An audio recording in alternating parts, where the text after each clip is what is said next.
As we welcome in Evan Miyakawa to talk some college basketball, talk some SU basketball here on the show. Evan, always great to have you on.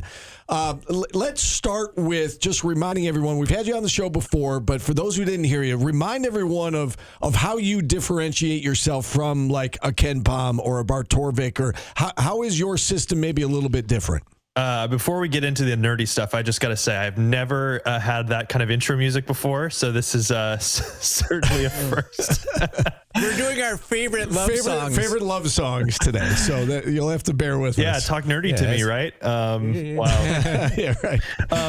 So evanmia.com is my college basketball analytics site, and for those who are familiar with other ones like Ken Pom, KenPom.com has been a mainstay in college basketball for, pretty much the last 2 decades. And he's done a lot of work that has really helped a lot of coaches and fans really just get more into the advanced analytics. So my site in a lot of ways is very similar. On my site, you'll see team ratings for every single team in the preseason and during the season in terms of how I'm predicting how good those teams will be going forward in the year. One thing that really differentiates what I do is I also have player evaluations that are public for every single player in Division I. There's over 5,000 players every single year, and I give each player a number on offense and defense that basically represents at this current time my prediction for the value that they're going to add to their team or to any team that they were to play for in general. And so during the season, those numbers will update and go up and down for each player as those players end up being better or worse than expected. But right now in the preseason, I still have preseason projections for every single player, whether they've played for 3 years in college or whether they're a freshman coming out of high school. It's based on a lot of different data on their box stats, their impact on team performance, their recruiting profiles coming out of high school. And a lot of those numbers end up then going into those overall team ratings that you'll see in the preseason during the season as kind of a summation of the roster talent that's there.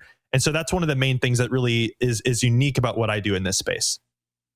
All right, so let's get your thoughts, with all that being said, on Syracuse. They're ranked 63rd in your preseason rankings.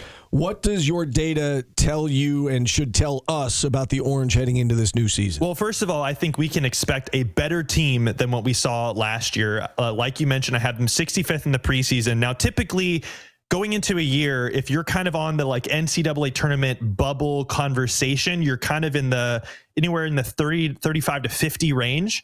So 65th would still have this team missing the tournament, but there are a lot of teams that start from this position and end up making the tournament if they end up being a little bit better than expected.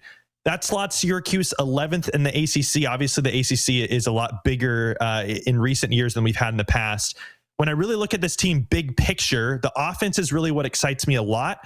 I think this is going to be the better part of the team for sure. I have their offense as a top 50 offense nationally going into the year. Defensively, a little bit worse, 99th nationally, but that's still a big improvement from where the defense was last year. So overall, I think the roster they've built has been really smart. A lot of the key transfer portal additions this team has gotten really stack up well according to the advanced analytics. And so I think this will definitely be a better basketball club than what we saw last year. You mentioned the transfer portal acquisitions. You've got Nathan George as the highest projected individual player on this team. Led the ACC in assists last year, coming over from Georgia Tech. What stands out to you most about Nathan George and what he's going to do for this team? Well, you mentioned it. I mean, he is a really, really good playmaker. On my site, I have individual player skill grades for all of these different areas: 3-point shooting, assists, turnovers, all this stuff.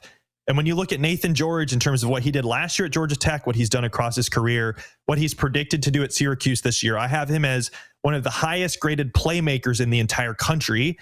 I have him top 10 in predicted assist rate of any player in the country. So basically, you look at all 5,000 players in Division I, there's not going to be 10 players better than Nathan George in terms of what he's predicted to do in making plays for other people. And so, I mean, it is not every team can have the luxury of having a point guard like Nathan George at the helm who is just so good at creating. And so I think that's a really, really strong attribute. I think it's something that is going to add a lot of value to this team. And that's part of why I have him as the highest rated Syracuse player going into this year. You brought up the defense. What goes into your predictions on defense? And last year they really struggled at defending, protecting the rim. What goes into your defensive analytics? Yeah, so especially on the player level, a lot of it does look at your individual box score contributions on defense, your defensive rebounding, your blocks, your steals. But when it comes to quantifying defense, those box score statistics only go a certain part of the way towards actually quantifying defensive impact, because there's so much other stuff that's not measured in the box score that is really important. And so another part of what I do is actually just looking at, when this player is on the floor for every single possession they play, are they actually having a positive or negative impact on their team's defensive performance?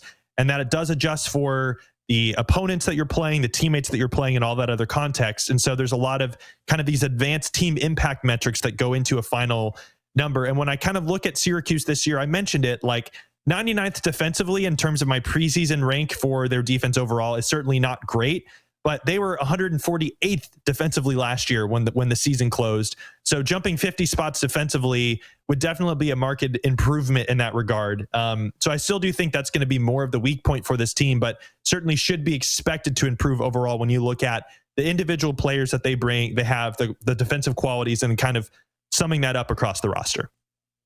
You know, Evan, one question we've been getting a lot is what do we expect out of the freshmen? And the two in particular, the highly touted guys, are Sadiq White and Kyan Anthony, Carmelo's kid.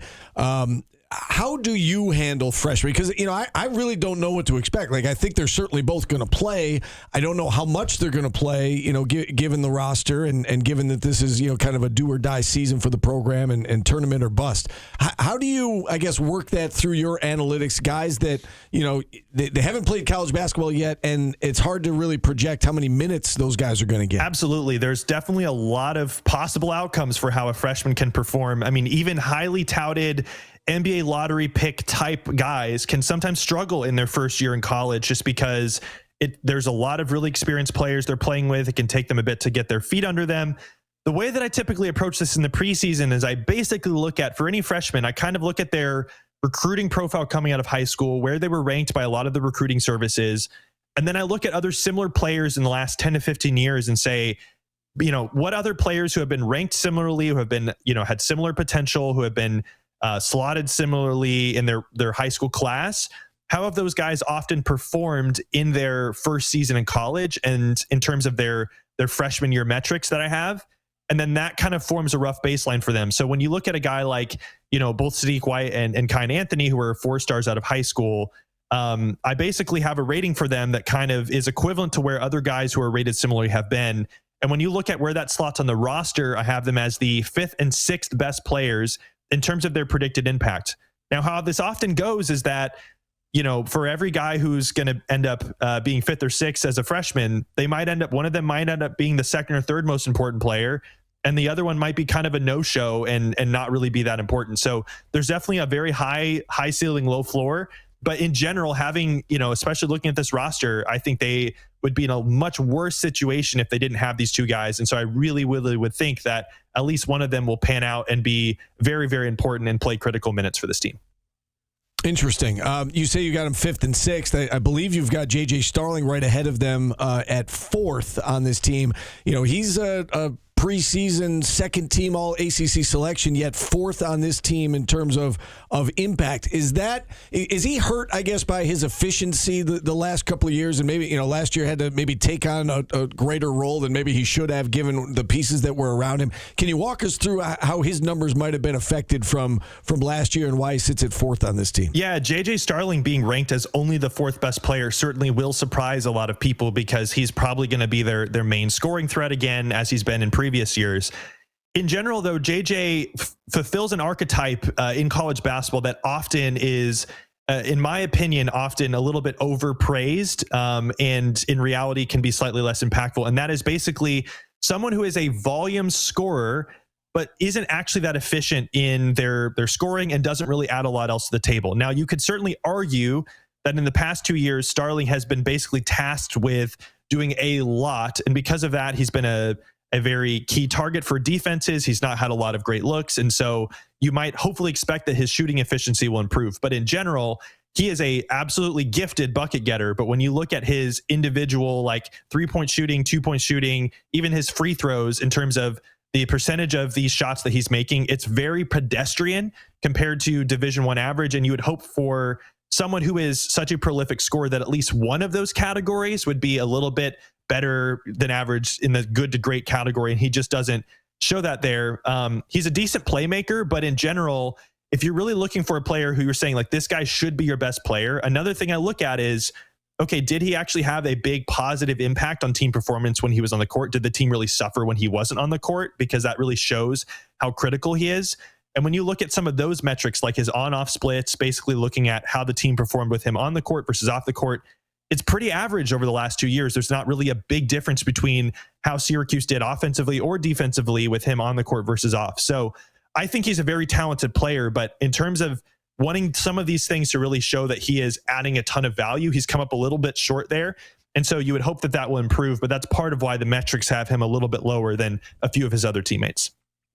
You know, if the projections play out the way that they're expected to, Syracuse is going to need 6 or 7 teams out of the ACC to make the tournament in order to have a shot, right? And we've seen in recent years the ACC's only gotten a handful of teams the last handful of years. The ACC as a whole, Evan, how do you see the season kind of playing itself out? Do you think that the conference is better? Do you think the conference will potentially get more bids this year to the NCAA tournament that we've seen in the last few years? I think it's going to be pretty difficult for the ACC to be as bad as they were last year, maybe ever, because it was basically not only did you have a generally poor year for the ACC, but you had such a accumulation of the talent all at the very top. There were 4 great teams, and then the rest kind of stunk. And so when you look at the conference last year, there were just 4 teams in the ACC who finished in my metrics in the top 50 nationally. This year in the preseason, we have 8 teams in the top 50. So that's double of what we had last year. Now, will you have 8 teams making the tournament? Not necessarily, but that means you have at least 8 teams that are in the tournament conversation heading into the year. And so I think in general, yes, the conference has improved. I think some of the fresh coaching talent added to the conference this year is going to help. And I think in general, it would be pretty tough to do as badly as last year, but I do think the talent in this conference should be better on paper than what we saw last year. I think the conference will get more bids than they got last year. And so I think the trend is certainly going up now.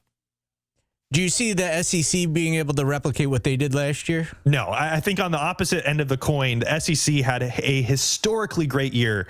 Getting 14 out of the 16 teams in your league into the tournament is crazy. And a lot of things have to break right exactly in terms of basically having a lot of teams being pretty average to good and then having a couple really bad teams.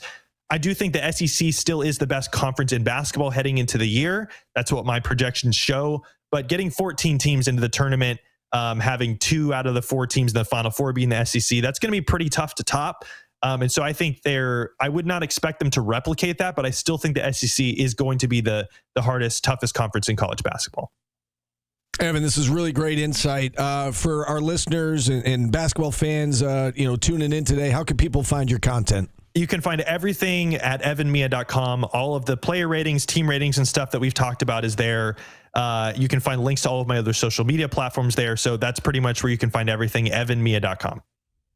All right. We love having you on. Hopefully we can do it again soon. Thanks for your time today, Evan. We appreciate it. Absolutely. Thank you, guys. All right. Evan Miyakawa joining us here on the show. We'll hit today's business next. We've got Andrea Adelson from ESPN joining us at 1:30. We're back after this on ESPN Radio.